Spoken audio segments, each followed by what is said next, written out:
Éphésiens chapitre 6. Et on va parler aujourd'hui, le message, notre source d'espérance pour le combat spirituel. Le thème du mois de juillet, c'est notre source d'espérance. C'est Jésus, notre source de tout. Et le thème de juillet, c'est notre source d'espérance. Et on va voir comment il est notre source d'espérance pour le combat spirituel. Les armes de Dieu, l'armure de Dieu. On va lire, juste pour commencer, on a lu le chapitre en complet, mais on va lire juste verset 10. 10 à 18. Au reste, fortifiez-vous dans le Seigneur et par sa force toute puissante. Revêtez-vous de toutes les armes de Dieu afin de pouvoir tenir ferme contre les ruses du diable. Car nous n'avons pas à lutter contre la chair et le sang, mais contre les dominations, contre les autorités, contre les princes de ce monde de ténèbres, contre les esprits méchants dans les lieux célestes. C'est pourquoi prenez toutes les armes de Dieu afin de pouvoir résister dans le mauvais jour et tenir ferme après avoir tout surmonté. Tenez donc ferme. Ayez à vos reins la vérité pour ceinture, revêtez la cuirasse de la justice, mettez pour chaussure à vos pieds le zèle que donne l'évangile de paix. Prenez par-dessous tout cela le bouclier de la foi avec lequel vous pourrez éteindre tous les traits enflammés du malin. Prenez aussi le casque du salut et l'épée de l'Esprit, qui est la parole de Dieu. Faites en tout temps par l'Esprit toutes sortes de prières et de supplications. Veillez à cela avec une entière persévérance et priez pour tous les saints. C'est évident, on ne peut pas ignorer qu'il y a une guerre spirituelle qui ne va jamais cesser. C'est pour tous les chrétiens. C'est même pas juste pour les chrétiens parce que Satan ne veut pas que les âmes soient sauvées. Alors la guerre spirituelle, c'est vraiment autour dans le monde. Mais pour les chrétiens, Satan ne va jamais cesser de nous attaquer. C'est pas comme Pasteur a dit, il ne va pas prendre congé de ses attaques. Oh, cet chrétien, il est trop fort, je ne peux pas essayer de le trébucher encore. Non, la guerre spirituelle, c'est toujours là. En Pierre 5, versets 8 à 9, ça dit « Soyez sobres, veillez, votre adversaire, le diable, rôde comme un lion rugissant, cherchant qui il dévorera.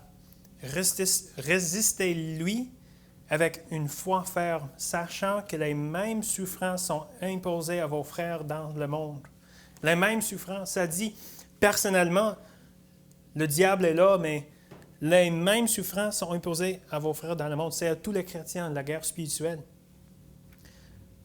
Soit les tentations, les découragements, les mensonges, tout ce qui nous rend incapables dans nos vies chrétiennes, des tromperies de Satan. Ces attaques peuvent être des sortes comme ça, les tentations. Et souvent, le pasteur dit souvent, les péchés, c'est quoi? C'est de combler nos désirs dans un sens illégitime, un besoin légitime dans une façon illégitime. Des fois, c'est une tentation qui vient comme un mensonge. Puis on tombe, on cède à la péché. Ça nous rend découragés. Ça nous rend incapables dans le service de Dieu. Les attaques spirituelles qui sont partout. Mais ça dit ici dans notre texte, verset 11, « Afin de pouvoir tenir ferme contre les ruses du diable. » Ça me dit que c'est possible de résister le diable. C'est possible d'avoir de la victoire. On a chanté, puis on va voir le verset plus tôt. C'est quoi notre victoire? C'est la foi. La foi est la victoire. Il est possible d'avoir victoire dans le combat spirituel. Et on va voir notre espérance dedans. Mais d'abord, je veux demander juste une question. C'est quoi l'idée de l'armure? Parce qu'on parle de l'armure, les armes de Dieu. Et souvent, c'est prêcher l'armure de Dieu comme les œuvres de la chair. Oh, il faut mettre l'armure de Dieu, il faut tenir ferme, il faut essayer plus fort. Mais comme on est en train d'apprendre ici, en tant qu'Église, ça, c'est pas la vie chrétienne d'essayer plus fort dans nous-mêmes, d'essayer plus fort. OK, revêtez-vous de l'armure de Dieu. Mais c'est quoi l'idée de l'armure? Lorsque je porte de l'armure, je me confie en elle. Je peux me reposer sur sa protection. Si je porte une casque, une cuirasse, Un bouclier, c'est pas « OK, j'essaie avec le bouclier de lutter contre ses forces. » C'est la confiance de « Je peux me reposer derrière un bouclier. » C'est pas moi qui me protège, c'est le bouclier. Alors, il ne faut pas que j'essaie plus fort dans ma force avec l'armure. Et avec l'amour de Dieu, c'est la même chose. C'est pas « OK, essaye plus fort. » Revêtez l'amour de Dieu, il faut faire plus. Non, c'est de reposer en Jésus. Et on va voir ça aujourd'hui. Mais il y a une condition préalable pour versets 10 à 18. C'est en verset 18 de chapitre 5. Une condition préalable pour la guerre spirituelle, c'est d'être rempli de l'Esprit. Ça dit en verset 18 de Éphésiens 5, « Ne vous enivrez pas de vin, c'est de la débauche. Soyez, au contraire, remplis de l'Esprit. » Et vraiment, tous les versets, même au fin de chapitre 6, ça explique la vie d'un chrétien rempli de l'Esprit. Ça parle de la vie, les femmes, les maris, et les enfants, les employés, chapitre 6. Mais c'est l'idée qu'on ne peut pas arriver à la guerre spirituelle sans le remplissage de l'Esprit. Si je ne suis pas rempli de l'Esprit et je me rends à la guerre spirituelle, OK, il faut que je mette l'armure de Dieu, mais je ne suis pas rempli de l'Esprit. La condition préalable, c'est d'être rempli de l'Esprit. Mais c'est quoi? Qu'est-ce que ça veut dire d'être rempli de l'Esprit? On a parlé beaucoup ici dans l'Église d'être rempli de l'Esprit. Et souvent, on dit d'être sous le contrôle de l'Esprit. Mais je pense que, oui, c'est ça, mais je pense que c'est plus le résultat d'être rempli de l'Esprit qui nous contrôle. Je pense que est-ce qu'on dit remplissage ou remplissement? Remplissage, OK, j'ai pensé ça. Je suis content que tout le monde peut me comprendre, même si je ne dis pas les bons mots. C'est Dieu qui prêche, quand même. Mais le remplissage de l'Esprit, c'est lorsque l'Esprit a la prééminence dans ma vie. Ça, c'est le remplissage de l'Esprit, quand je donne à lui la prééminence. Et le résultat de ça, c'est que je sois sous le contrôle de l'Esprit. C'est l'Esprit qui va me contrôler, parce que c'est Christ qui vit en moi, Galates 2:20. C'est plus moi qui vis, c'est Christ qui vit en moi. Ça, c'est le résultat d'être rempli de l'Esprit. Mais comment est-ce qu'on puisse être rempli de l'Esprit? Est-ce qu'il y a une formule, une réponse pour tout le monde? Mais non. Et je dis, premièrement, on peut simplement demander, « Seigneur, remplis-moi de ton Esprit. » Mais aussi, c'est intéressant parce que, oui, il n'y a pas une formule en tant que telle pour être rempli de l'Esprit. Fais ça, puis... Mais on est rempli de ce que l'on prend. Et l'idée là, c'est, si je prends de l'eau, si je bois de l'eau, je ne vais pas être rempli de café. Si je ne bois pas du café. Mais c'est bon d'être rempli de café quand même. Mais l'idée est que si je ne bois pas de l'eau, je ne vais pas être rempli de l'eau. On veut être rempli de l'Esprit. Mais je pense que oui, il faut juste demander à Dieu. Mais si on demande, Seigneur, remplis-moi de ton Esprit, mais je ne lis jamais ma Bible. Je prie jamais. J'écoute la musique du monde. Je fais n'importe quoi. Je ne soucie pas de Dieu. Et je demande, remplis-moi. Pensez-vous que je sois rempli de l'Esprit? On est rempli de ce que l'on prend.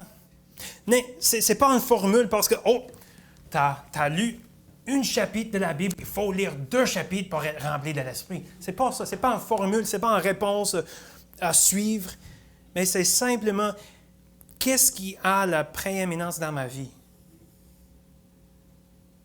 Est-ce que c'est Dieu? C'est l'Esprit?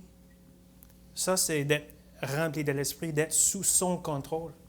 Et ça, c'est une condition préalable pour la guerre spirituelle. Si j'arrive à la guerre spirituelle, Éphésiens 6, verset 10, « Fortifiez-vous dans le Seigneur, revêtez-vous de toutes les armes de Dieu, mais je ne suis pas rempli de l'Esprit. » Il faut que j'essaie dans ma force. Ça ne marche pas. Alors, on va considérer 3 aspects de la guerre spirituelle dans lesquels on peut trouver notre espérance. On va commencer avec prière aujourd'hui. Seigneur, on te remercie vraiment pour aujourd'hui, pour cette occasion d'être dans ta maison, d'être dans ta parole. Et Seigneur, je prie que tu puisses parler à nos cœurs à travers ta parole, ces vérités. Ce sont tes vérités. Et Seigneur, je te remercie pour ces vérités vivantes qui nous donnent espérance en toi. Et je te remercie au nom de Jésus. Amen. On va voir premièrement notre espérance de dépendre de sa puissance. Dépendre de sa puissance. Ça dit en verset 10, « Fortifiez-vous dans le Seigneur » et le langage est plus précis de dire « Soyez forts dans le Seigneur ». Ça, c'est l'idée. Ce n'est pas de « nous devons nous fortifier », mais c'est juste, c'est plus, on dit, c'est pas prescriptif, c'est plus descriptif. Parce que lorsqu'on est rempli de l'Esprit, on est fort dans le Seigneur. Soyez forts dans le Seigneur parce que ce n'est pas notre propre puissance. Il est notre puissance. Ce n'est pas nous autres qui devons essayer plus fort, c'est lui. 2 Corinthiens, chapitre 10, versets 3 et 4. « Si nous marchons dans la chair, nous ne combattons pas selon la chair, car les armes avec lesquelles nous combattons ne sont pas charnelles, mais elles sont puissantes par la vertu de Dieu pour renverser les forteresses. » C'est Dieu, Jésus qui vit en nous. C'est sa puissance. Et ça dit simplement, soyez forts dans le Seigneur. Étant remplis de l'Esprit, soyez forts. Vivez comment vous êtes. Et on va voir ça un peu plus précisément plus tard.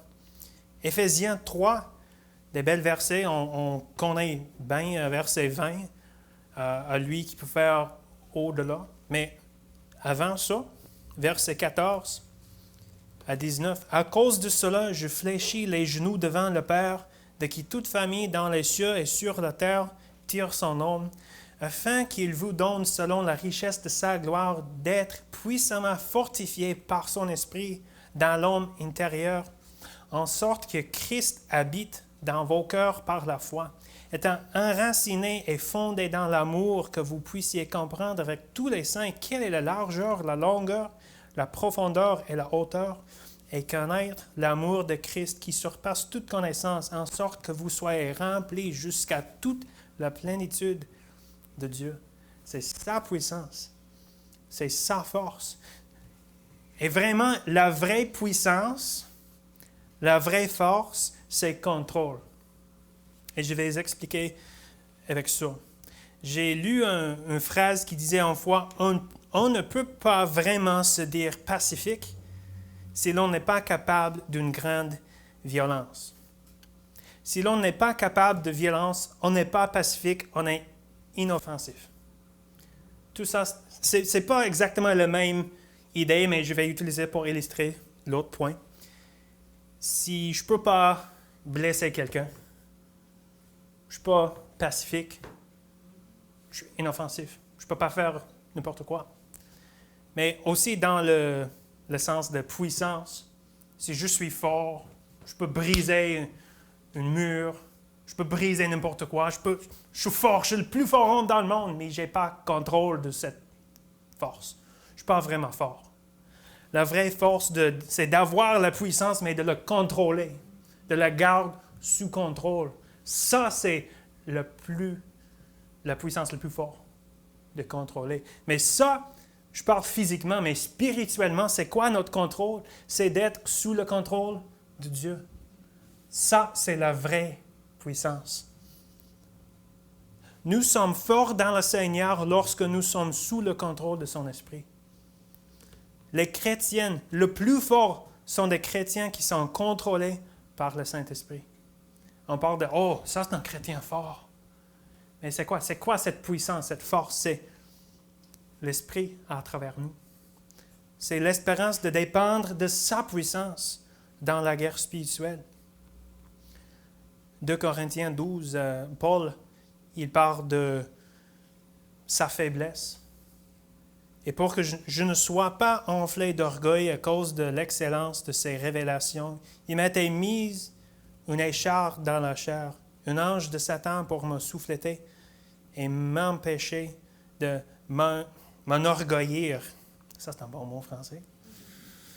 3 fois, j'ai prié le Seigneur d'éloigner de moi. Il m'a dit, ma grâce te suffit, car ma puissance s'accomplit dans la faiblesse. Je me glorifierai donc bien plus volontiers de mes faiblesses, afin que la puissance de Christ repose sur moi. C'est pourquoi je me plais dans les faiblesses, dans les outrages, dans les calamités, dans les persécutions, dans les détresses pour Christ, car quand je suis faible, c'est alors que je suis fort. Et dans la guerre spirituelle, quand Satan nous attaque, les êtres spirituels du malin, c'est la puissance de Dieu. C'est dire que lorsque je suis sous le contrôle du Saint-Esprit, c'est lui qui est fort en moi. J'ai rien à craindre. J'ai entendu une phrase, c'est intéressant parce que nous avons le Saint-Esprit qui demeure en nous éternellement. Lorsque nous arriverons au ciel et que nous demanderons à Moïse ce que cela lui a fait de traverser la mer Rouge, ou à David ce que cela lui a fait de tuer Goliath, ils se tourneront vers nous et nous demanderont « Qu'est-ce que cela vous a fait d'avoir le Saint-Esprit lui-même vivant en vous? » Ça, c'était pour nous autres, les chrétiens de le Nouveau Testament. C'était après Jésus est ascendu au ciel qui a envoyé le Saint-Esprit pour demeurer en lui. David, il ne savait pas ça. Moïse, tous les chrétiens de l'Ancien Testament n'avaient pas le Saint-Esprit en lui. Ça, c'est notre puissance. Ça, c'est notre force. Ça, c'est une bénédiction de dépendre de sa puissance. Oh, que j'aime les illustrations avec les enfants. Et tel qu'on a reçu de pasteur récemment, c'était bon, c'était mieux avec la vidéo aussi, parce que souvent avec l'audio, on ne peut pas voir pasteur Roy comme ça, mais c'est du fun. Mais en tout cas, lorsqu'on va à la plage, souvent avec Lydia, elle aime aller à la plage, elle aime aller dans l'eau. Le mot en Québec, se baigner dans l'eau, on dit ça. Elle porte son gilet de sauvetage, mais souvent, elle est contente de marcher dans les eaux moins profondes. Mais quand je le prends dans mes bras pour marcher dans les eaux plus profondes, elle s'accroche à moi un peu plus. Mais souvent, je veux elle enseigner de flotter dans l'eau, parce que c'est bon de ne pas s'enfoncer dans l'eau. Mais avec un gilet de sauvetage, on est sauve. On ne va pas s'enfoncer avec ça.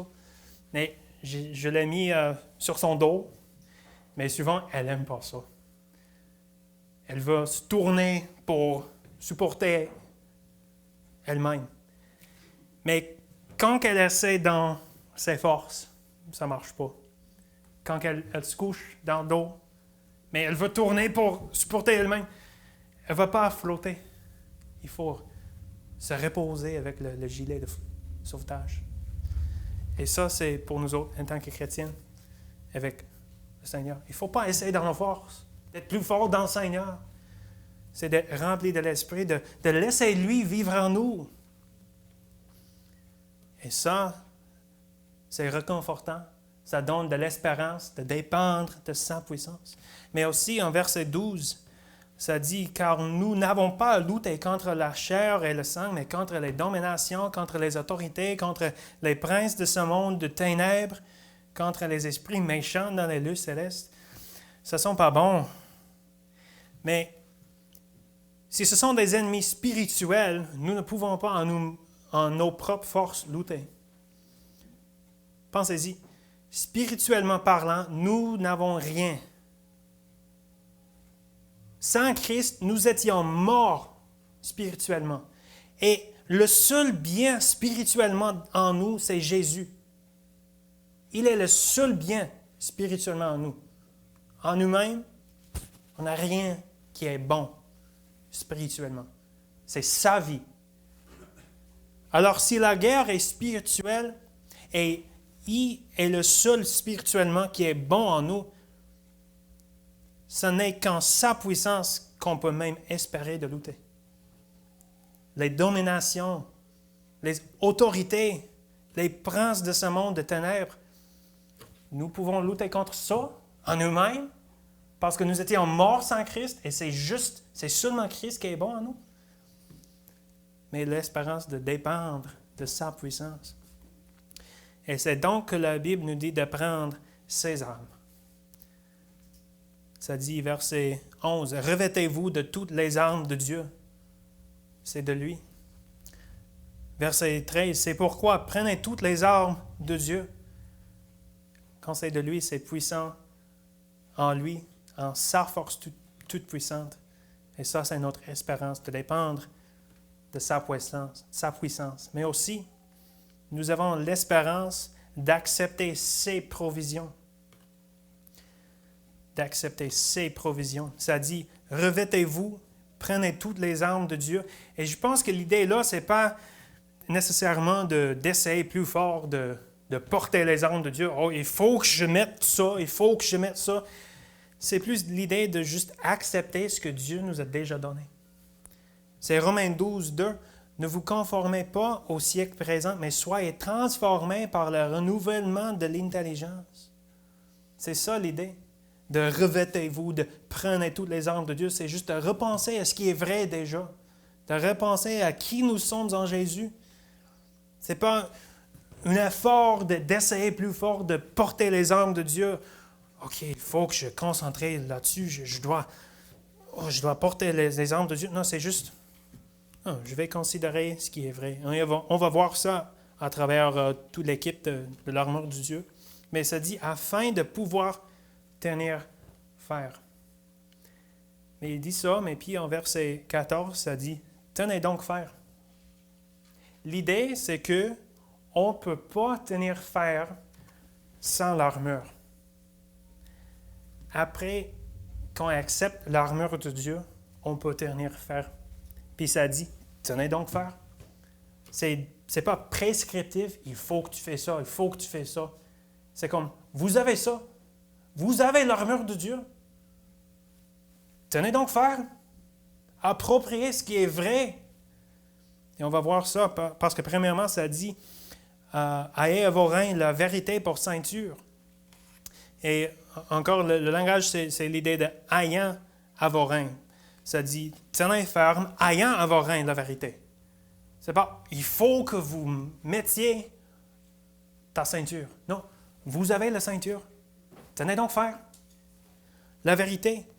Souvent, quand quelqu'un prêche, on dit, oh, la vérité, on a la vérité ici. C'est vrai, oui. Mais ce n'est pas juste une vérité froide. Oh, j'ai la vérité là, amen. Qu'est-ce que la Bible dit de nous autres? De qui Jésus est, de qui Dieu est, de ce que Dieu a fait de nous, les vérités qu'on a apprises à travers les 2 années dernières, les deux dernières années, les vérités de qui nous sommes en Jésus, cette vérité, repensez à cette vérité, qui Jésus est. Nous ne sommes pas des pécheurs, nous sommes des saints, en Jésus, acceptés, aimés.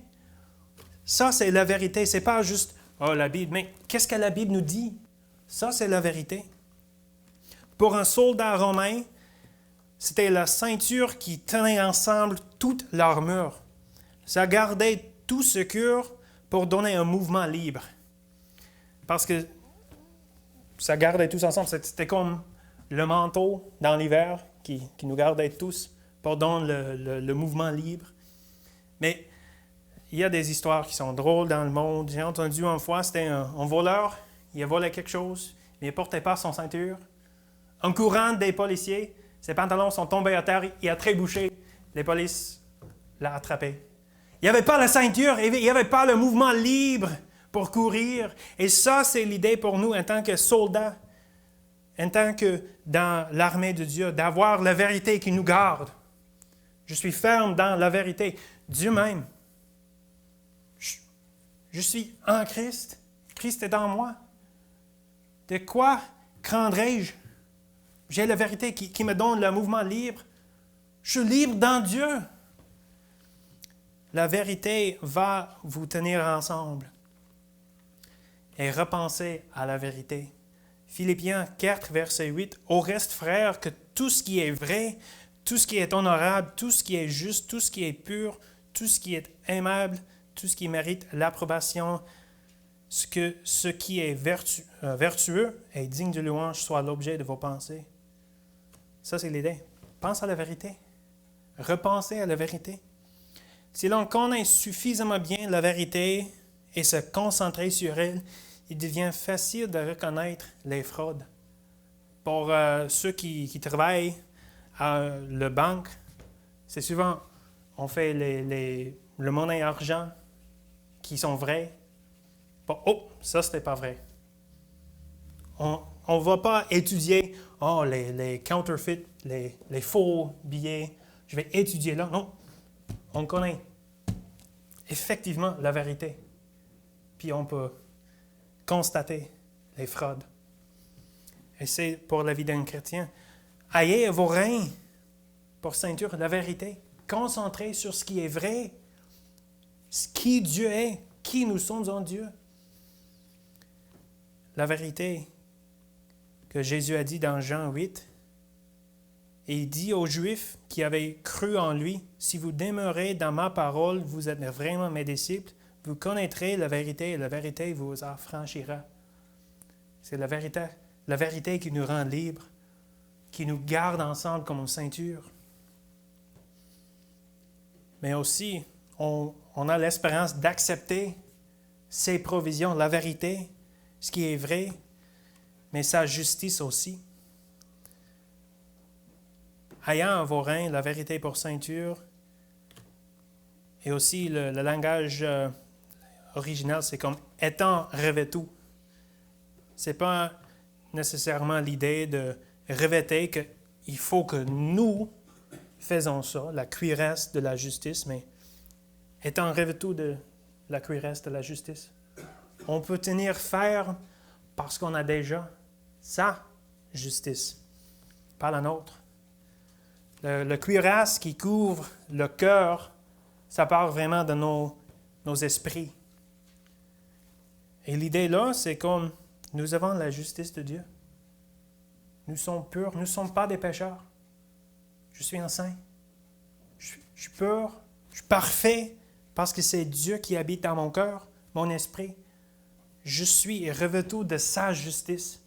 Et lorsque Satan m'attaque, la vérité, ça me garde ensemble.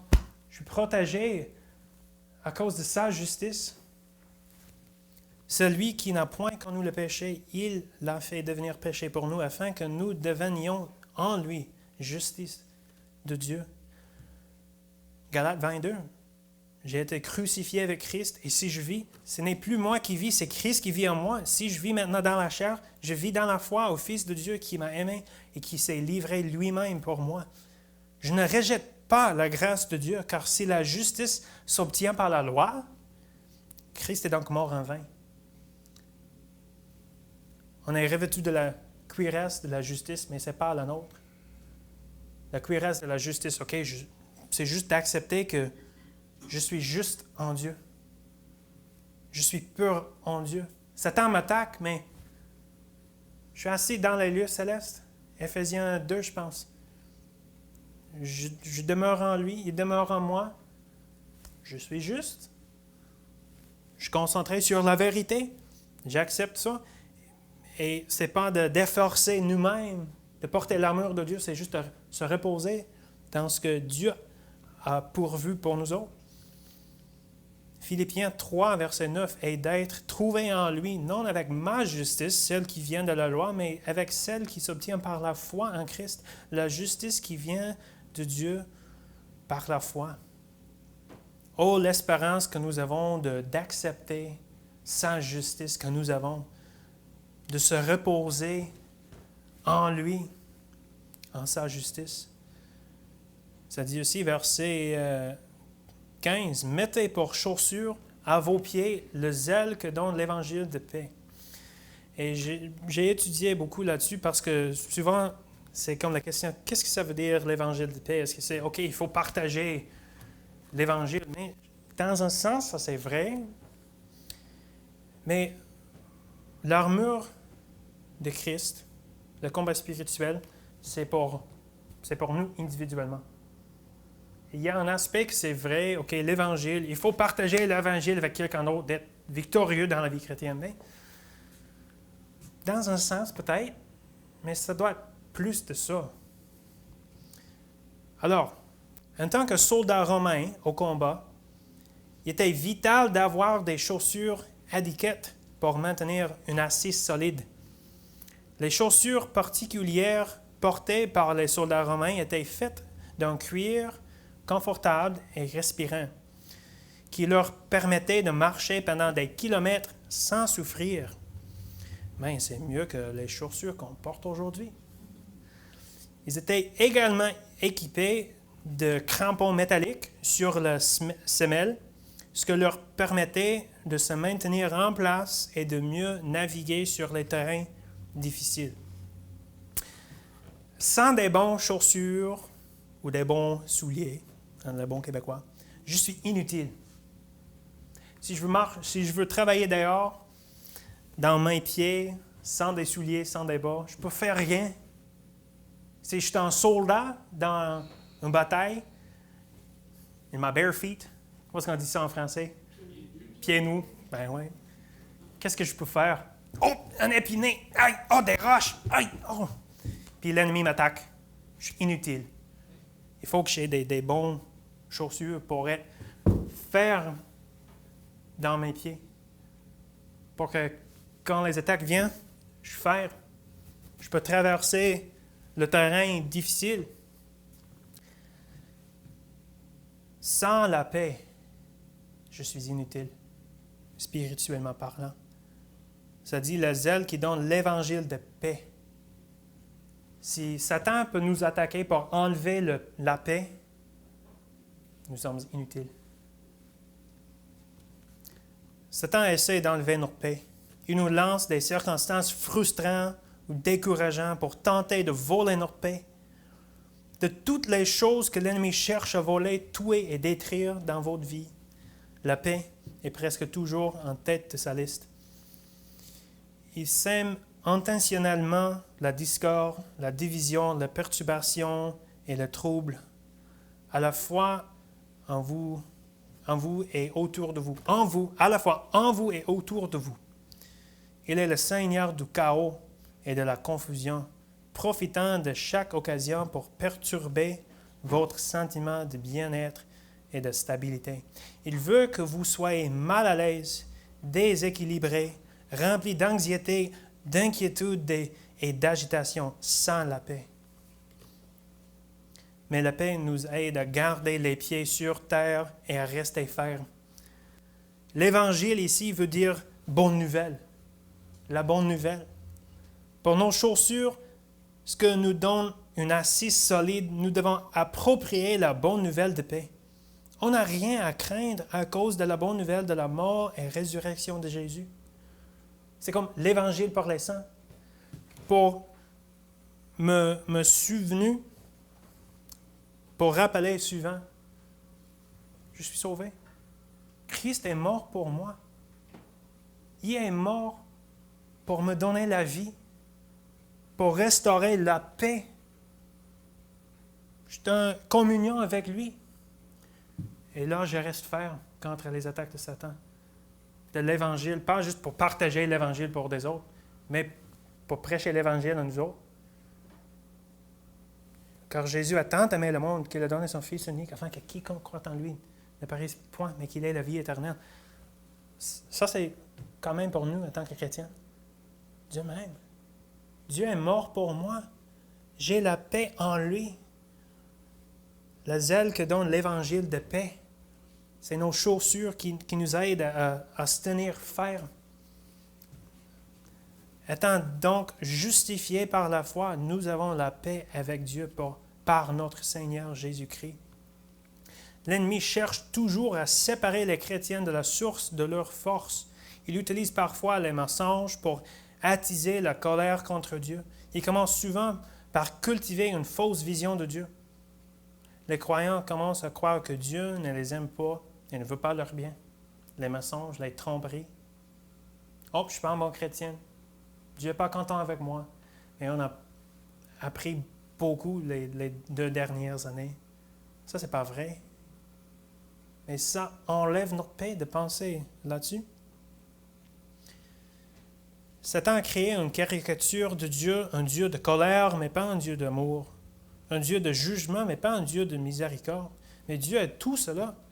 Nous devons revêtir l'évangile de la paix en nous rappelant que Christ est mort pour combler le fossé que nous séparait de Dieu.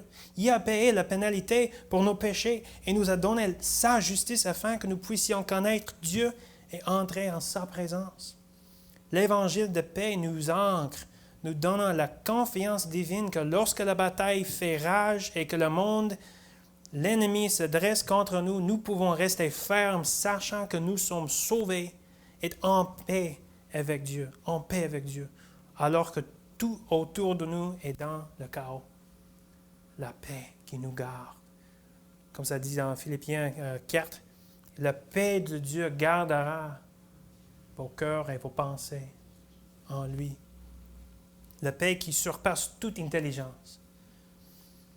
Le mot traduit ici par zèle, ça donne l'idée de préparation. Ça part d'une vigilance constante. Un soldat qui n'était pas préparé ne pourrait jamais être victorieux. Il a dû avoir confiance dans sa stratégie et avoir les pieds solidement ancrés pour pouvoir tenir ferme lors des attaques. Et c'est pour nous d'être préparés, le zèle que donne l'évangile de paix. Alors Satan va m'attaquer aujourd'hui parce qu'il ne m'aime pas, il ne veut pas que je sois utile pour Dieu, mais j'ai la paix en Dieu. Le zèle, la préparation de l'évangile de paix. Dieu est mort pour moi. La vérité me garde ensemble. J'ai sa justice. J'ai l'espérance dans le combat spirituel. Mais les chaussures de paix que Dieu fournit à ses soldats ont 2 objectifs, défensifs et offensifs. Pour nous défendre, nous devons avoir confiance en notre position en Christ. Nous devons tenir fermement dans la vérité de la parole de Dieu et la réalité de l'Évangile.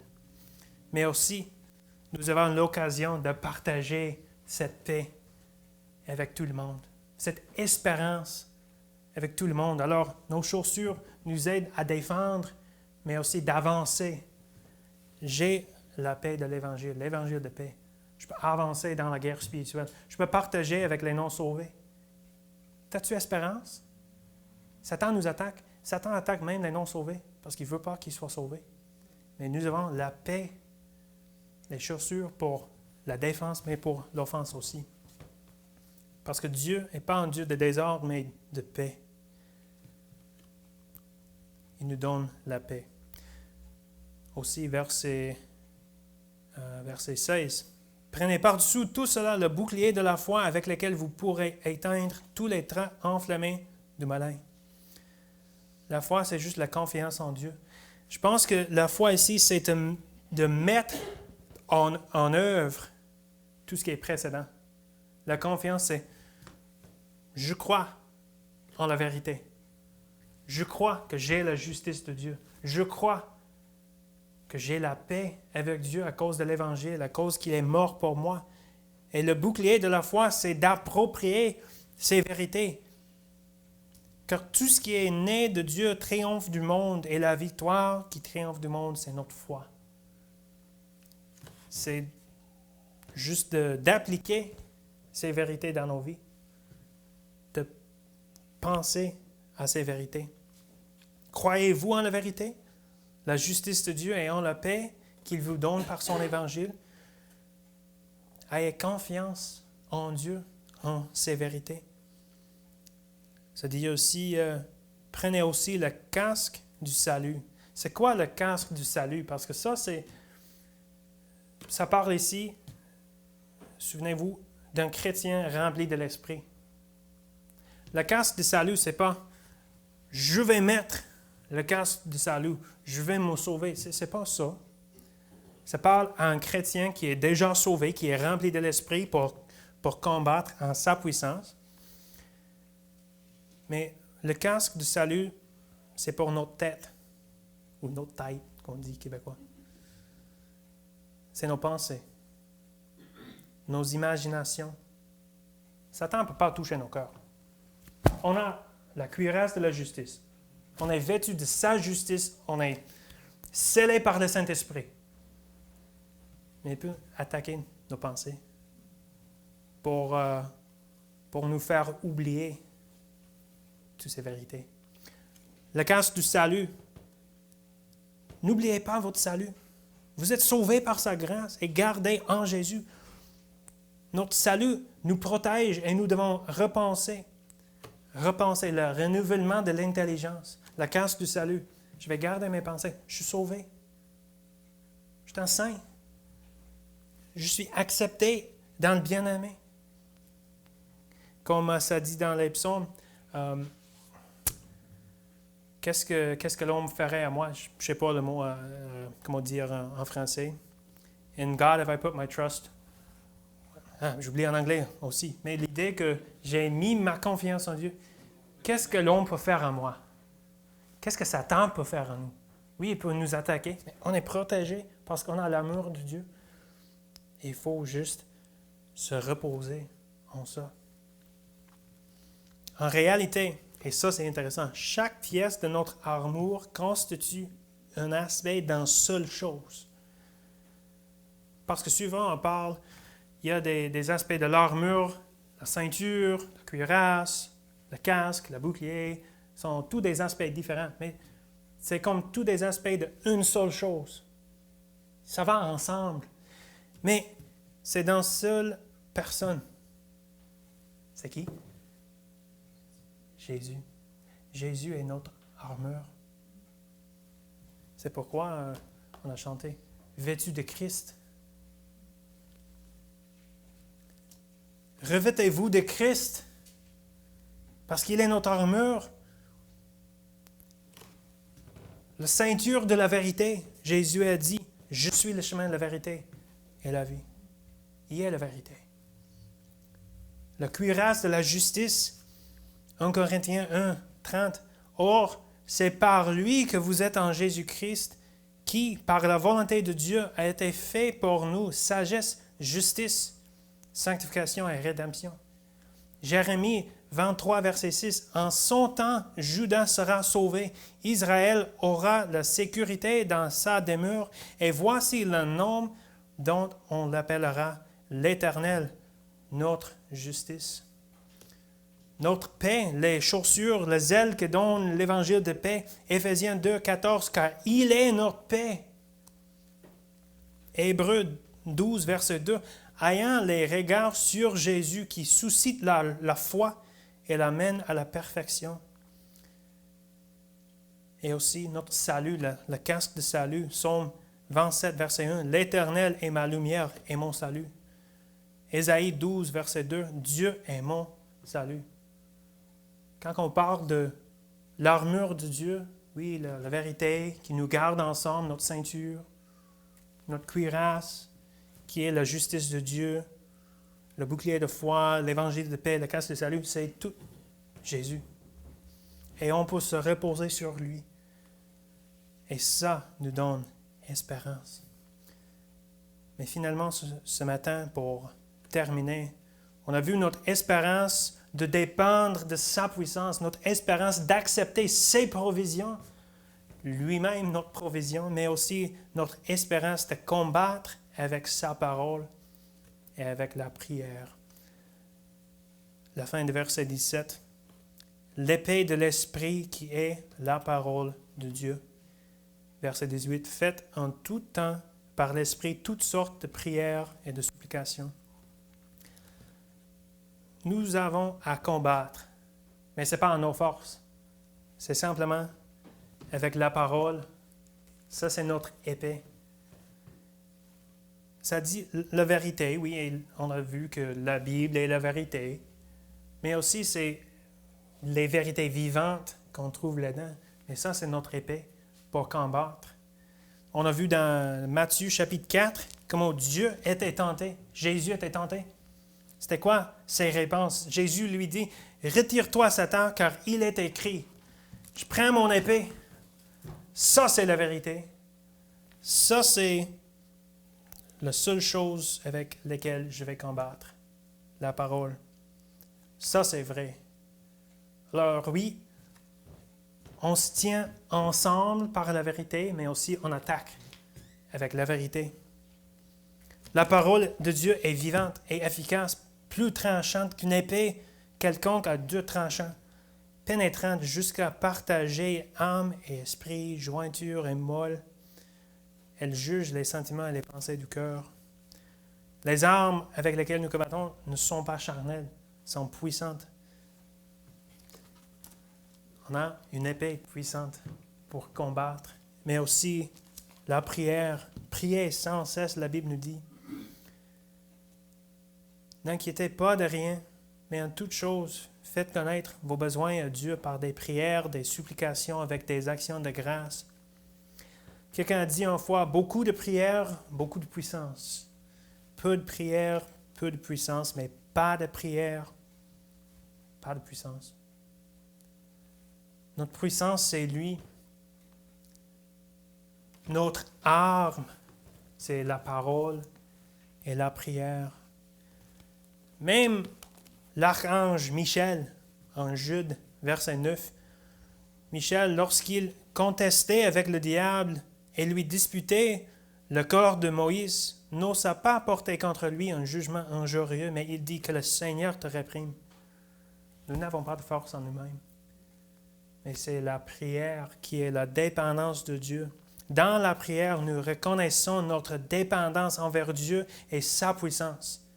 Par la prière, nous nous soumettons à son contrôle, le contrôle d'être rempli de son esprit, et lui permettons de combattre pour nous. Et donc, nous avons espérance en lui pour le combat spirituel, de simplement se reposer en lui et à dire, je vais mettre mon focus sur la vérité, sa justice, l'évangile de paix, le salut que j'ai en Jésus. Je vais combattre avec la parole de Dieu. Et la condition préalable qu'on a vue, c'est d'être rempli de l'Esprit. Si on n'est pas rempli de l'Esprit, tout ce qu'on a vu, les provisions de Dieu, ça ne sert à rien. Et aujourd'hui, je prêche à moi. Parce que j'ai dit, on est rempli de ce que l'on prend. Si on ne lit jamais la Bible, on n'est pas rempli. Et ça, des fois, c'est difficile.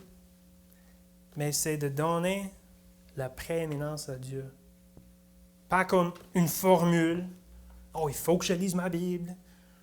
Ça, c'est la réponse à tout. Mais vraiment, simplement d'être rempli, de donner à lui la prééminence avec la vérité, avec Jésus lui-même qui est notre armure, qui est notre source d'espérance pour le combat spirituel.